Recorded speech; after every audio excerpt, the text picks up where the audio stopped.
안녕하세요. 조용호 선생님입니다. 오늘은 컬러리스트 기사, 컬러리스트 산업기사 네 번째 과목 색채 관리에 대해서 알아보도록 하겠습니다. 색채 관리 첫 번째 시간입니다. 제가 뭐 강의 중에 말씀드리지만 색채 관리가 5가지 과목 중에는 좀 제가 봤을 땐 가장 어려운 과목이 아닌가. 이유는 외울 것도 좀 많고요. 그 다음에 이 새로운 관리 기법이라든가 이런 것들이 계속 만들어지고 있기 때문에 그런 문제, 새로운 문제들, 내가 좀 모를 만한 문제들도 좀 많이 출제되는 그런 과목이기도 합니다. 그리고 조금 이제 전문적인 용어들이 많이 나오다 보니까 좀 헷갈릴 수 있는 그런 부분이다 이렇게 보시면 되겠습니다. 그러나 뭐 그렇게 또 되게 되게 못할 정도로 이렇게 뭐 그런 과목은 아니에요. 5가지 과목 중에서 조금 어려울 수 있는 과목이다 이렇게 말씀드리는 겁니다.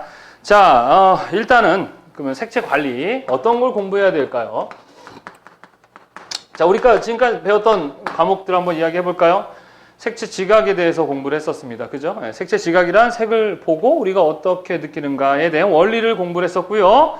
그러한 색에 대한 공부를 했습니다. 자, 그 다음에 색을 보고 우리가 그냥 빨갛구나 노랗구나가 아니라 빨간색을 보면서 좋다, 뭐 어떻다 저쨌다라는 심리적 반응이 일어난다. 색채 심리에 대해서 공부를 했습니다. 그래서 지각과 심리는 상당히 다분히 주관적이다. 이 색은 커뮤니케이션의 수단으로 쓰는 거기 때문에 소통해야 된다. 소통하려면 규칙을 정해야 된다. 그게 뭡니까? 색채 체계. 자, 그래서 이제 지금까지 배웠던 것들을 기준으로 어떻게 해야 됩니까? 서로 이제 소통하면서 사용해야 되겠죠? 사용하고 관리해야 된다 이겁니다. 자, 그래서 우리가 색채 관리에서도 크게 2가지를 공부를 할 거예요. 첫 번째는 우리가 빛의 색에 대한 공부를 했었고, 그죠? 예. 그 다음에 물체의 색에 대한 공부를 했었습니다. 자, 빛의 색은 색강혼합, 가산혼합, 가법혼합. 얘는 색료혼합, 감산혼합, 간법혼합이라고 공부를 했었죠, 그죠? 그래서 색채 체계에서도 빛의 색인 혼색계에 대한 공부를 했었고요, 그죠? 예. 그 안에 CI 표준 표색계라는 것을 공부를 했고요. 물체색에 대해서는 현색계라는 것을 공부했듯이 관리에서도 마찬가지 빛의 색과 물체색에 대한 관리 기법에 대해서 그리고 관리의 대상이라고 해야 되나요? 네, 그걸 공부를 해야 됩니다. 그래서 일단 빛의 색 그러면 기본적으로 우리가 이제 디지털 색채라고 하는 것을 배우게 됩니다. 디지털 색채라는 것은 이 디지털을 통해서 구현되고 재현되는 색채에 관련한 건데 상당히 관련된 게 뭐가 있습니까? 뭐 모니터라든가 이런 거겠죠, 그죠? 컴퓨터 모니터 이러한 그 컴퓨터 같은 디지털 제품을 통해서 구현되는 색채에 대한 공부를 할 거예요. 물체색. 자, 물체색은 우리가 뭐라고 그랬었죠? 색료라고 얘기했었죠, 그죠? 예. 그래서 이 색료의 대상에 대해서 공부를 할 겁니다. 자, 이게 다죠. 예, 이게 다예요, 사실은. 예, 요거를 공부를 하는 게 이제 색채 관리라고 할 수 있어요. 자, 먼저 우리 교재에는 이제 어떤 것부터 설명을 하고 있습니까? 색료에 대한 공부를 먼저 시작을 하시면 되겠습니다. 자, 이런 이름들은요, 사실 이제 뭐예요? 한자어죠, 그죠? 예. 그래서 한자어의 좋은 점은 이렇게 사용하기가 참 편리하다라는 거죠. 우리 한글은 참 이쁘고 감성이 넘치는 그런 언어인데, 길잖아요, 설명들이. 아버지, 어머니. 그런데 한자를 쓰게 되면 부모님이라고 쓸 수 있다라고 얘기했었죠, 그죠? 그래서 색료도 마찬가지예요. 자, 먼저 우리 색료에 대해서 한번 알아보도록 하겠습니다. 색료라는 것은 색을 나타내는 재료라는 뜻이에요. 색을 나타내게 해주는 재료들을 우리는 색료라고 얘기를 하는 거죠. 자, 예를 들어 볼까요? 여기다가 봉숭아물, 손톱에다가 봉숭아물을 드렸어요. 그러면 이 봉숭아물은 자, 빨간색을 띠게 되겠죠, 그죠? 자, 그럼 내 손톱에 빨간색을 띠게 한 재료가 뭡니까? 그래요, 봉숭아죠, 봉숭아. 자, 그게 바로 뭐예요? 색료가 되는 겁니다. 그렇다면 봉숭아에는 어떤 원리에 의해서 그 봉숭아는 어떻게 빨간색을 내는 걸까요? 하면 그 봉숭아 안에는 빨간색을 내게 하는 식물 색소라는 게 들어있어요. 뭐가 들어있다? 색소. 그래서 색료는 색소라는 것을 품고 있는, 그래서 색을 나타내는 재료들을 우리는 뭐라고 한다? 색료. 한자어예요, 그냥. 색을 나타내는 재료 이렇게 아시면 되는 거야.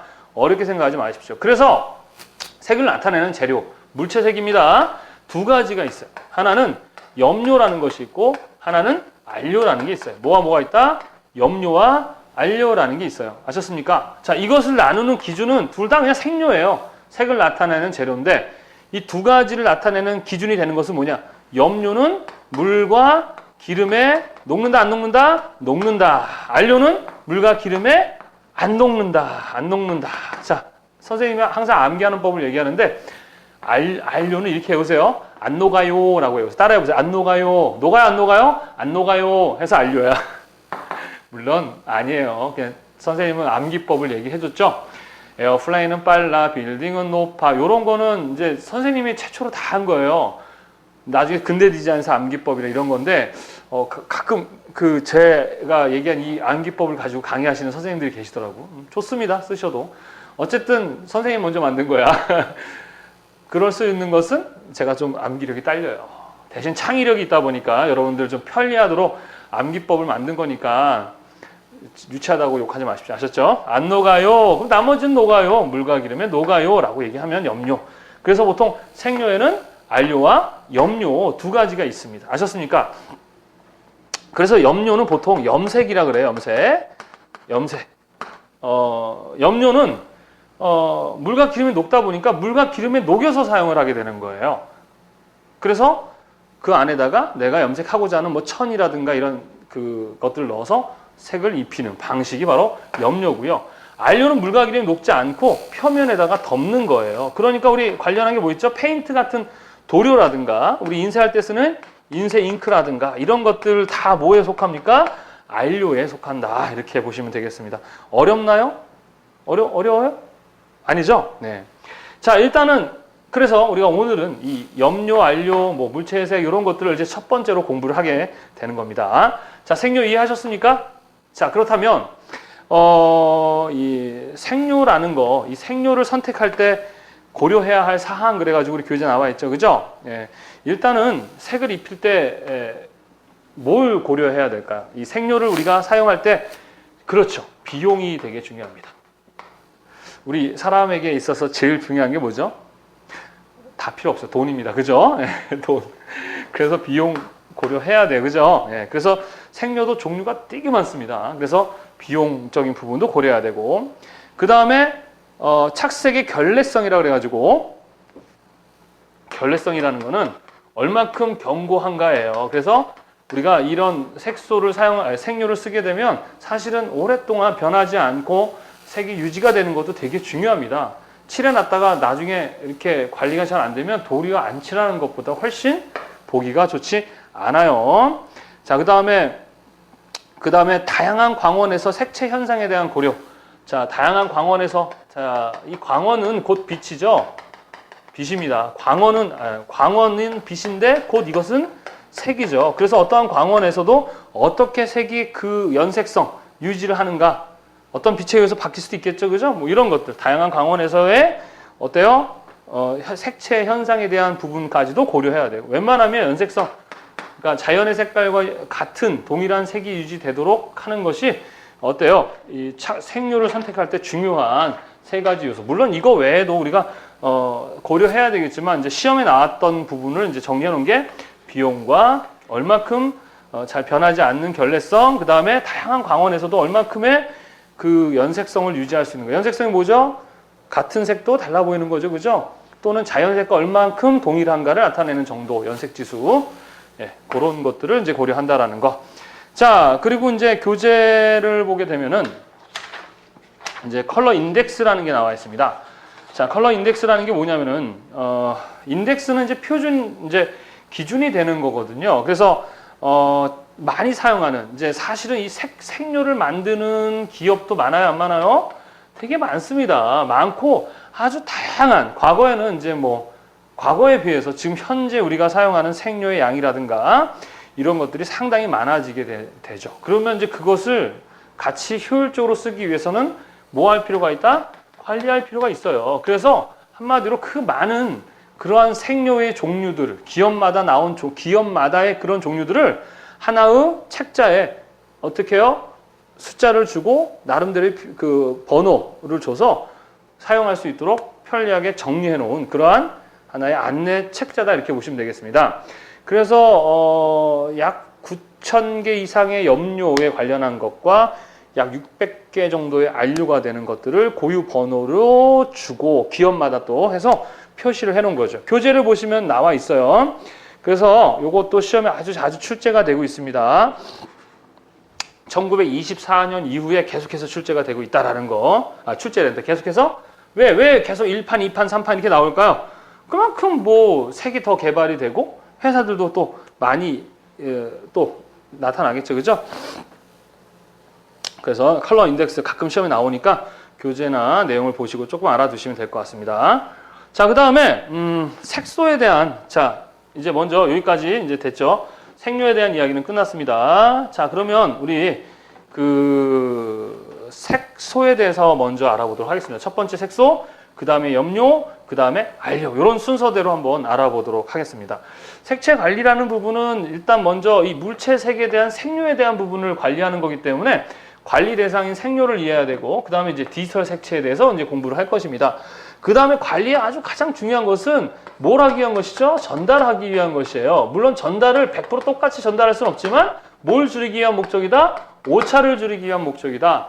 있는 그대로를 재현하거나 전달할 목적으로 관리하는 거예요. 그래서 이 관리는 색채 체계와도 상당히 어떻다? 연결된 것이다 라고 이해를 하고 계셔야 된다라고 얘기했었습니다. 무슨 말인지 이해되십니까? 예. 그래서 이제 우리가 제대로 전달하기 위해서 오차를 줄이기 위해서는 척도화 시켜야 된다는 얘기도 했었어요. 그죠? 수치화 시켜야 되는데 이 수치화를 시키기 위해서는 정확하게 측정을 해야 되겠죠. 그럼 측정에 관련한 걸 우리는 뭐라고 합니까? 뭐 측색이라는 말을 사용을 해요. 색을 측정한다. 그래서 색채 관리에서는 뭐 뒷부분에서는 측색에 대한 이야기도 할 것이고, 자, 그 다음에 뭐 조색에 관련한, 검색에 관련한 이런 이제 관리 방법에 대한 이야기를 할 겁니다. 그래서 먼저 우리가 알아야 될 것은 가장 기본이 되는 것은 먼저 물체의 색에 대한 설명에 대해서 이해를 하자라는 것입니다. 그래서 오늘 색료에 대한 얘기를 하고 있는 거야. 색료. 무슨 말인지 이해되십니까? 자, 그렇다면 색소는 무엇이냐? 자, 먼저 색소. 자, 이 색료라는 애는 색을 나타내는 재료라고 했었어요. 그죠? 아까도 예를 들었죠. 그죠? 봉숭아물을 들였다. 그러면 이 손톱에 빨간 봉숭아물을 빨간색을 낸 색료는 봉숭아다. 그럼 그 봉숭아는 뭐예요? 그 안에 분명히 뭐가 들어있다? 색소가 들어있다. 색료 안에 뭐가 있다? 색소가 있다. 그래서 그 색소에 의해서 빨간색을 내는 겁니다. 무슨 말인지 이해되십니까? 자, 그래서 이 색소는 이제 보통 어떻게 나눠지느냐 그러면 우리 교재도 나와 있지만 첫 번째는 식물 색소라는 게 있고, 뭐가 있어요? 식물에서 나오는, 그러니까 봉숭아물 안에 있는 색소들을 우리는 식물 색소라고 하고요. 또 하나는 뭐죠? 동물 색소라고 그래서 크게 두 가지의 색소로 나눌 수 있어요. 물론 어떤 교재나 또 학자에 따라서는 색소라는 말을 그냥 색료로 이해하는 사람도 있어요. 그렇게 설명하셔도 상관없죠. 왜? 같은 개념이라고 봐도 되겠죠. 그죠? 근데 선생님은 좀 쉽게 설명하기 위해서 색료라는 것, 봉숭아물 가지고 얘기를 하고 있는 건데 뭐 같은 개념으로 보시는 분들 있어요. 그래서 색소의 종류에 대한 시험 문제가 간혹 출제가 됩니다. 그래서 대표적인 식물 색소, 자, 식물 색소, 대표적인 식물 색소가 어떤 게 있느냐. 그러니까 식물이 어떤 색을 나타내게 해주는 색소를 얘기합니다. 자, 우리 교재를 보거나 하시면은 가장 대표적인 게 뭐냐? 안토시안이라는 거예요. 뭐라고요? 안토시안.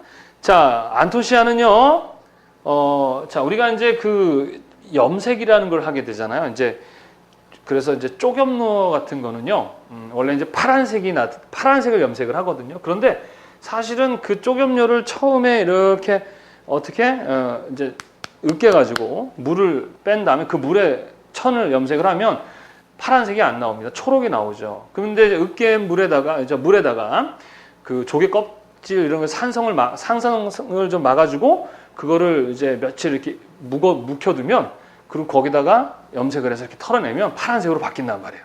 그래서 보통 산성일 때, 뭐 중성일 때, 알칼리일 때마다 색이 좀 달라질 수가 있어요. 그래서 안토시안 같은 경우는 산성일 때는 뭐예요? 산성일 때는 붉은색을 나타내고요. 자, 그 다음에 중성일 때는 보라색을 나타내고, 그 다음에 알칼리성일 때는 파란색을 나타내는. 자, 이렇게, 그러니까 식물 안에 안토시안이라는 색소가 있어요. 그 색소가 색을 나타내게 해준단 말입니다. 그런데 산성일 땐 붉은색, 중성일 땐 보라색, 알칼리성일 땐 파란색. 그래서 아까 얘기했듯이 쪽염료도 그 산성화를 막아주고, 그 다음에 그 이렇게 원래 초록색이었던 게 이제 파란색을 나타내는 그런 원리랑 비슷한 거예요.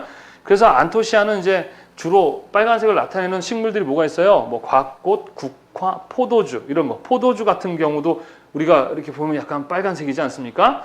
붉은색이잖아요. 그죠? 그것은 그 포도주 안에 무엇이 들어가 있는 거죠? 천연 식물 색소가 들어있는 거죠. 식물 색소의 어떤 종류? 안토시안이라는 게 들어있는 거예요. 그래서 첫 번째 시험 문제 아주 많이 나오기도 하고요. 기본적으로 많이 들어가져 있는 것 중에 하나의 종류 식물 색소 안토시안을 잘 기억하시기 바랍니다. 자, 그 다음에 알리자린이라는 게 있어요. 뭐가 있다? 알리자린. 자, 이거 다 외워야 되느냐? 요 정도는 좀 암기를 해두시거나 좀 눈에 익혀 놓으시면 좋을 것 같습니다. 그래서 뭐 어떤 개념, 안토시아는 어떤 색을 나타내느냐, 알리자린도 어떤 색을 나타내느냐, 뭐 이런 식이거든요. 그래서 알리자린이라는 색은요, 이제 분홍색을 나타냅니다. 뭘 나타낸다? 분홍색을 나타낸다. 뭐 이 정도만 아시면 될 것 같아요. 자, 그래서 이거는 식물 색소다 보니까 꼭두선이라는 식물의 뿌리 속 안에 배당체라는 곳이 있대요. 그래서 거기서 이렇게 추출해내는 건데, 여하튼 그런 거는 이제 그냥 참고하시고, 알리자린은 분홍색을 나타내는 식물 색소다. 자, 그 다음에 이제 많이 시험 문제 나오는 것 중에 하나가 뭐냐? 플라보노이드입니다. 뭐라고요? 플라보노이드.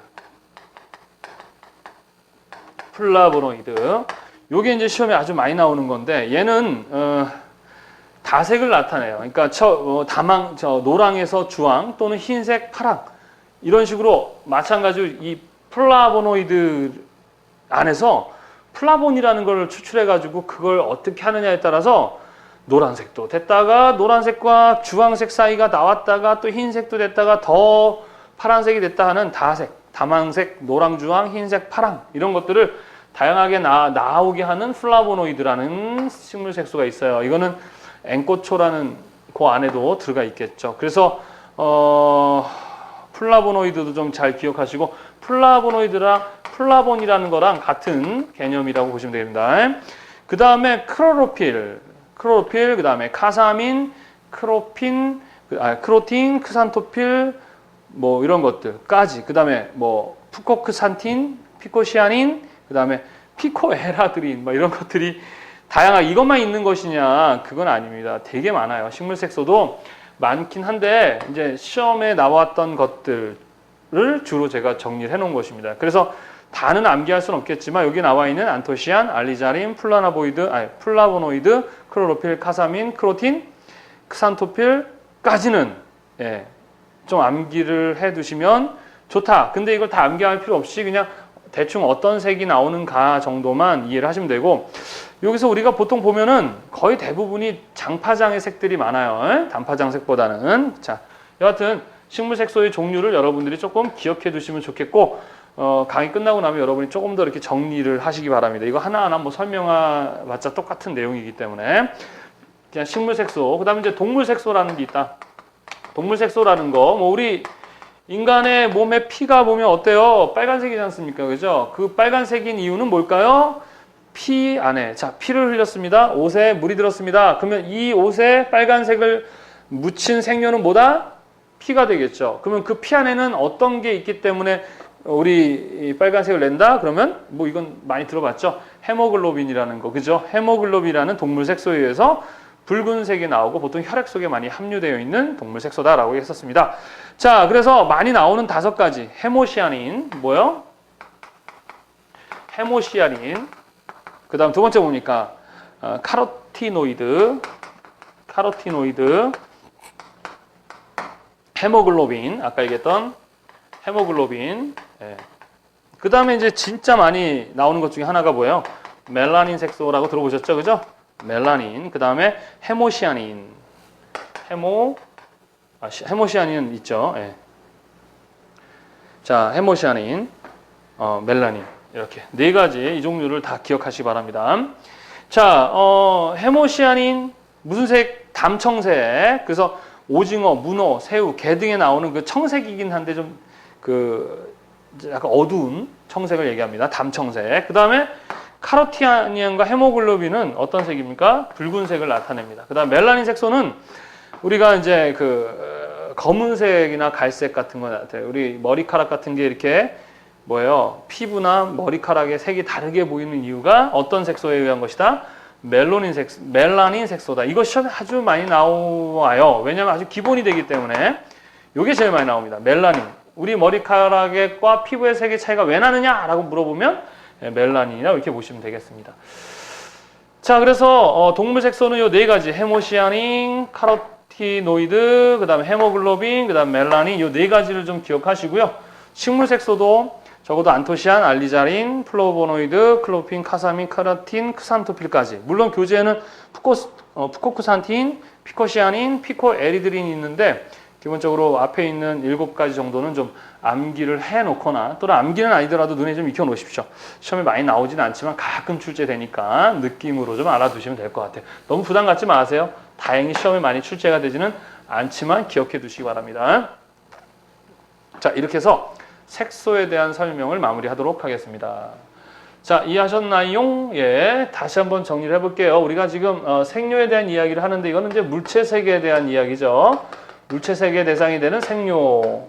색료란 색소를 포함하고 있는 색을 나타내는 재료를 나타낸다라고 했었죠. 그래서 색소나 색료를 같은 의미로 받아들이기도 하지만 보통 이제 봉숭아물이 들었다 그러면은 여기에 물이 든 것은 색료. 그러면은 그 봉숭아물 안에는 붉은색을 나타내는 무슨 색소? 식물 색소가 들어있다. 이렇게 보시면 됩니다. 아셨습니까? 자, 또 다른 예를 들어요. 포도주가 몸에 어떻게 해요? 묻었다. 그러면은 뭐예요? 색료는 포도주. 그 다음에 그 포도 안에는 어떤 게 들어가 있기 때문에 안토시안이라는 식물 색소가 들어가서 무슨 색을 나타낸다? 네, 포도주의 색을 나타낸다. 이렇게 보시면 되겠습니다. 색소는 식물 색소와 동물 색소 이렇게 있다라고 배웠어요. 어려운가요? 할만한가요? 예. 자, 그 다음에 그러면 첫 번째 염료에 대해서 알아봐야 돼. 첫 번째는 색소에 대해서 알아봤으니까 이제 두 번째 뭐에 대해서 알아봅니까? 염료에 대해서 알아보겠습니다. 뭐에 대해서 알아본다? 염료. 물과 기름에 녹아요? 안 녹아요? 녹아요. 물과 기름에 잘 녹는 뭐로 되어 있다? 단분자로 되어 있어서 물에 아주 분산 아주 잘 되는 그러한 그래서 보통 염색의 대표 이렇게 보시면 돼요. 그래서 기본적인 염색에 관련한 그러한 뭐 섬유라든가 뭐 이런 착색제의 총칭을 우리는 염료 또는 염색이라고 한다. 이걸 잘 기억해 두세요. 얘는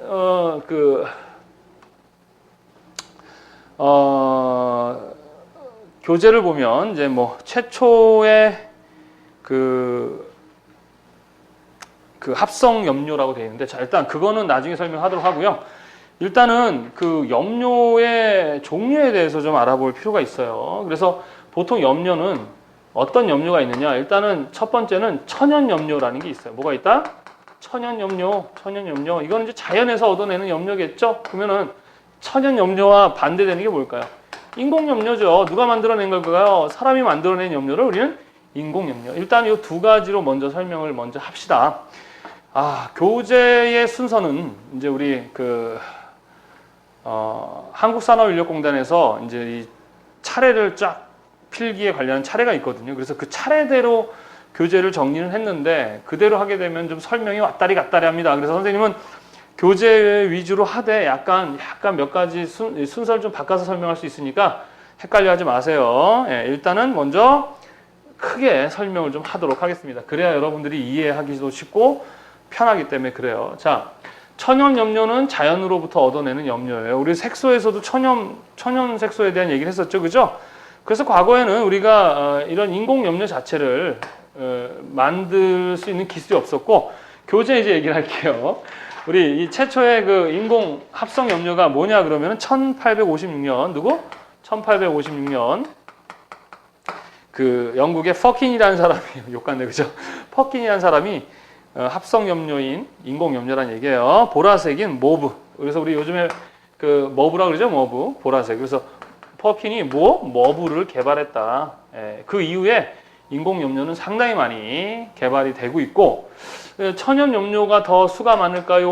인공 염료가 수가 더 많을까요? 하면은 인공 염료가 수가 더 많습니다. 그리고 천연 염료에 비해서 인공 염료가 더 비비드해요. 비비드한다는 것은 선명하고 채도가 높게 만들 수 있죠. 천연 염료 같은 경우는 인공 염료에 비해서 어떻습니까? 약간 은은하죠. 자연스럽고 좀 은은하고 고급스러운 느낌이 난다 이겁니다. 그래서 일단은 인공염료는 1856년이니까 지금으로부터 뭐 얼마 되지 않았죠, 그죠? 인공염료 우리가 사용하고 있는 이런 염색 기술이나 이런 것이 개발된 지 얼마 되지 않았습니다. 그 전까지는 대부분이 무슨 염료를 사용했다? 천연염료를 사용하였다. 그래서 일단 천연염료에 대해서 알아보도록 하겠습니다. 자, 그러면은 천연염료에는 또 어떤 것들이 있을까 하면은 이제 대표적으로 식물염료가 있고 뭐가 있다? 식물염료가 있고 그다음 두 번째 뭐가 있어요? 자, 동물염료가 있습니다. 뭐가 있다? 동물염료. 그다음 또 뭐가 있을까요? 광물에서 얻어내는 광물염료도 있겠죠, 그죠? 자, 일단은 이렇습니다. 예, 광물염료 뭐 이런 것들이 있는데 광물은 염료라고 하지 않죠. 안료라고 얘기를 하죠. 죄송합니다. 보통 대표적으로 크게 나누는 것은 식물염료와 동물염료 두 가지가 나눠지는데 이 동물염료보다는 어떤 염료가 더 많아요? 식물염료가 더 많다라는 거 잘 기억해 두시기 바랍니다. 어렵나요? 다시 한번 염료란 이제 물과 기름에 녹는다 안 녹는다? 녹는다. 그래서 얘는 투명해요. 투명하기 때문에 뭐예요? 천이나 이런 방직 기술에 사용하는 색을 입히는 염색 기술에 많이 사용되는 말로서 염료 그러면 염색이랑 같은 말로 사용하기도 합니다. 두 가지 크게 나눌 수 있다. 하나는 천연염료와 그 다음에 인공염료. 안료라는 것은 무기안료와 유기안료 이런 식으로 구분하거든요. 좀 차이가 있어요. 천연염료, 그다음 인공염료가 있다. 근데 우리 인류가 처음으로 인공염료를 쓴 것은 1856년 모브, 퍼킨에 의해서 개발된 합성염료였다. 그 전까지, 물론 그 전까지는 대부분이 무슨 염료를 사용하였다? 천연염료를 사용하였다. 인공염료가 가치수도 많고 선명하고 그 다음에 천연염료는 그에 비해서 은은하고 좀 고급스럽다, 자연스럽다 뭐 이런 특징을 갖습니다. 지금 대부분은 인공염료겠죠. 그리고 그렇지만 간혹 이제 천연염료를 우리나라에서도 이렇게 우리 전통 천연 염색 기술을 가르쳐 주거나 또 그런 천들이 있는데 대중화되어 있지 않다 보니까 비용이 상당히 좀 고가겠죠. 그죠? 그래서 천연염료는 대표적으로 식물염료와 무슨 염료? 동물염료로 나눈다. 이게 가장 큰 나누는 거예요. 자, 그러면 이제 시험 문제 아주 많이 출제되고 중요한 부분은 어디다 그러면은 식물염료가 가장 많이 출제가 된다. 그러면 이제 식물염료는 우리나라 기준으로 해서 많이 사용하는 염료들이 뭐가 있느냐? 그러면 쪽염료라는 게 있어요. 가장 대표적인 염료 중에 하나인데 쪽염료는 파란색을 대표합니다. 우리가 하늘을 쪽빛 하늘이라고 얘기하잖아요. 그죠? 그래서 보통 파란색의 그 대표색인 쪽색인데 사실은 이 쪽염료는 이게 쪽염료는 식물이에요. 쪽이라는 식물에서 어떻게 해요? 추출을 하게 되는데 꽃 자체는 파란색이 아닙니다. 약간 남색이고요. 그 다음에 이게 계절이 정해져 있어요. 나오는 계절이 정해져 있어서 아주 좀 귀중한 그런 것이에요. 그래서 이제 기본적으로 으깬 다음에 그것을 어떻게 해요? 물을 부으면 이제 그 안에 색깔이 이제 떨어지겠죠. 그죠? 그럼 으깬 그 곳에다가 뭘 집어넣어요? 천을 집어넣어서 염색을 하면 되는 가장 기본적인 방법인데 이쪽 염료는 이제 파란색이라고 얘기는 했지만 파란색이라고 했지만 원래는 초록색으로 염색이 됩니다. 근데 거기다가 그 석회가루, 그러니까 조개 그 굴 껍질 같은 석회가루를 넣어가지고 이 산성을 막기 위해서 넣은 다음에 그것을 숙성시키고 나서 다시 거기다 염색을 하게 되면 또 초록색으로 이렇게 염색이 되더라고요. 근데 신기한 것은 그 초록색으로 염색된 것을 공기에서 이렇게 말려주고 털어주면 파란색으로 싹 바뀌더라고요.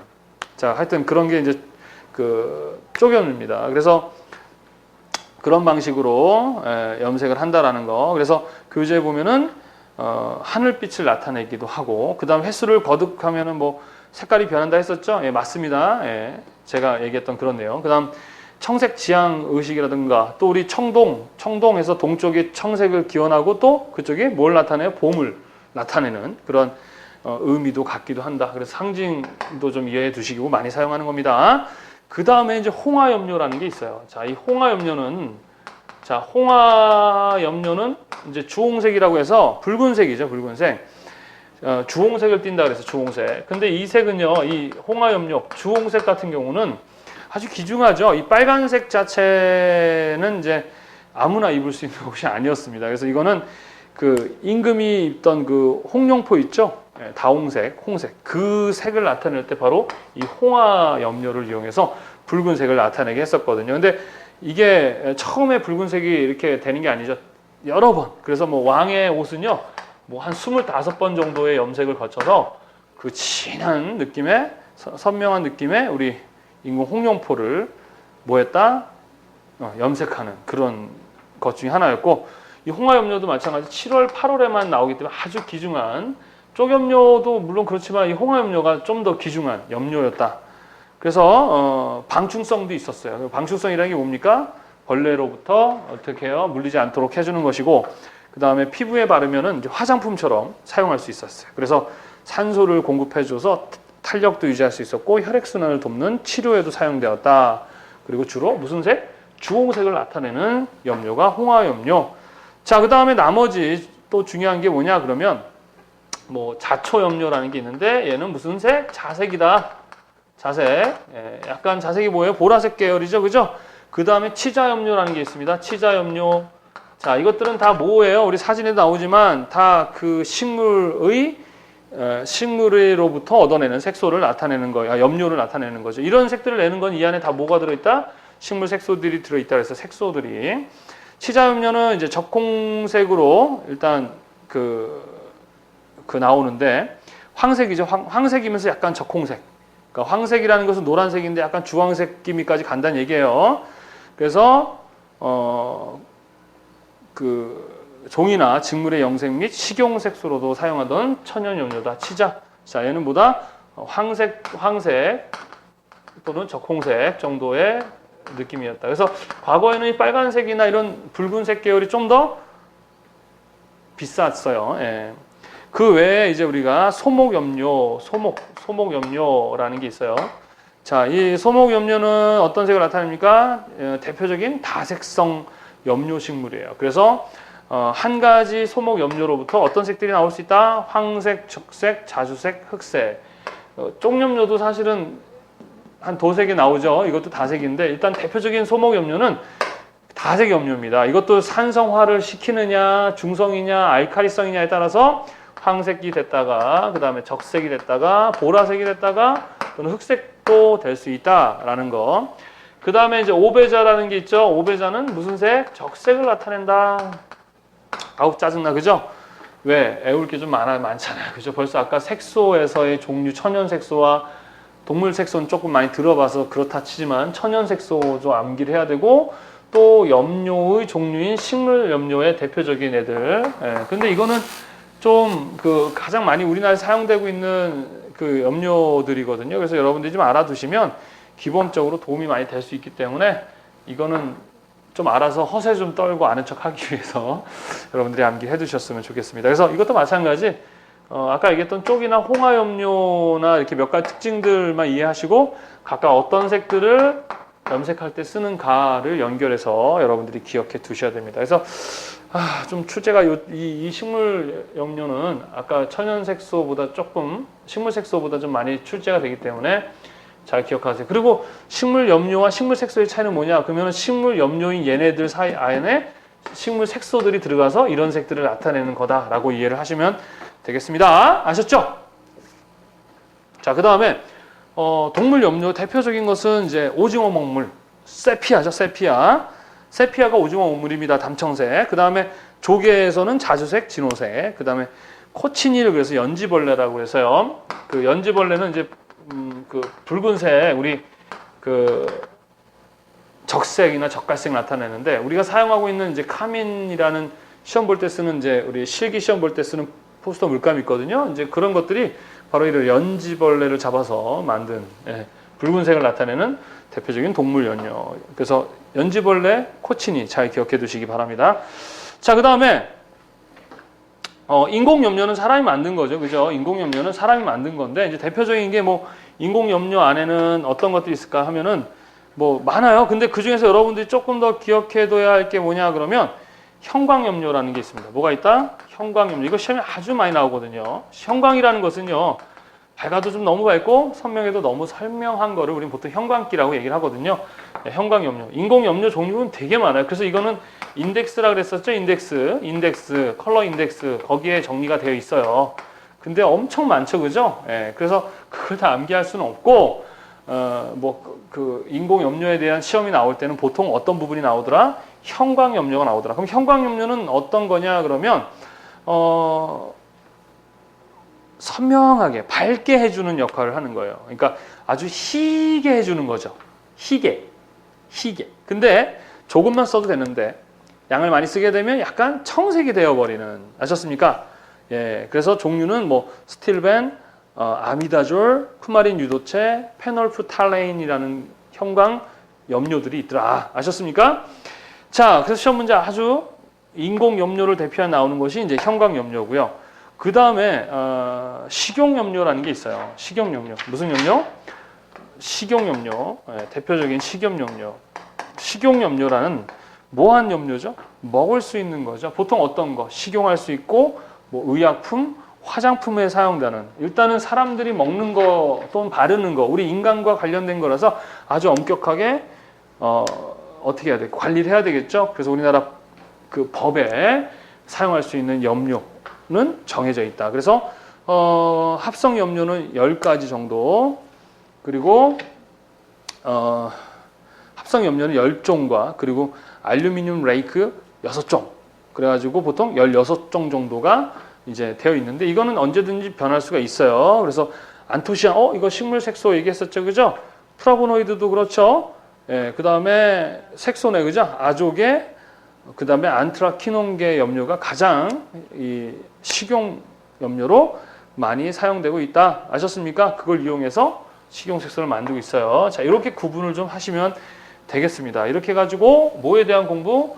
염료에 대한 공부를 또 마무리하도록 하겠습니다. 그래서 우리 첫 시간에 뭐 배웠느냐? 생료가 무엇이냐에 대해서 공부를 했고 그 생료는 색을 나타내는 재료고 그 안에 색소가 있다. 그죠? 그래서 색소의 종류 뭐예요? 식물 색소와 동물 색소가 있다. 그러고 생료의 종류는 염료와 안료가 있다. 그 중에 첫 번째 염료, 물과 기름에 녹는다. 그래서 얘는 염색의 대표의 착색제다. 염료의 종류는 천연염료와 인공염료가 있다. 천연염료는 식물염료와 동물염료 대표적으로 있다.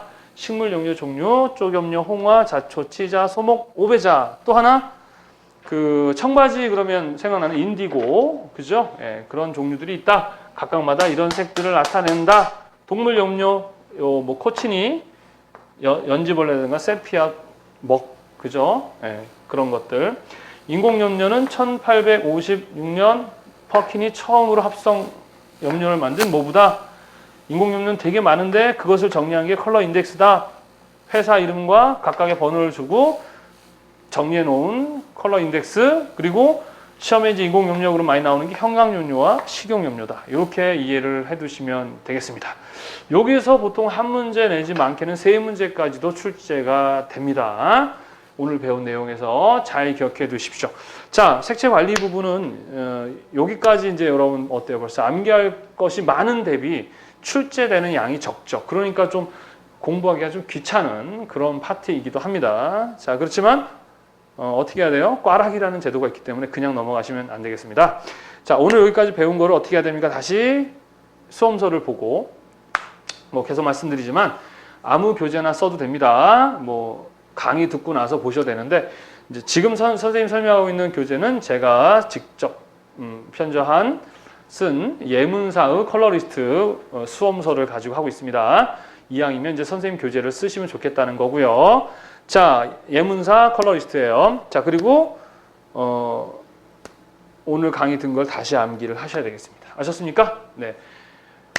저도 이 색채 관리 부분이 강의할 때 제일 재미없어요. 네, 그런 부분이지만 우리 최선을 다해서 요것만 넘어가면 제가 가장 즐거워하는 또 색채 디자인 파트가 또 있거든요. 아주 그 부분이 또 참 재밌습니다. 자, 다음 시간에 색채 관리 두 번째 시간을 갖도록 하겠습니다. 고생하셨고요. 꼭 암기하시기 바랍니다. 수고하셨습니다.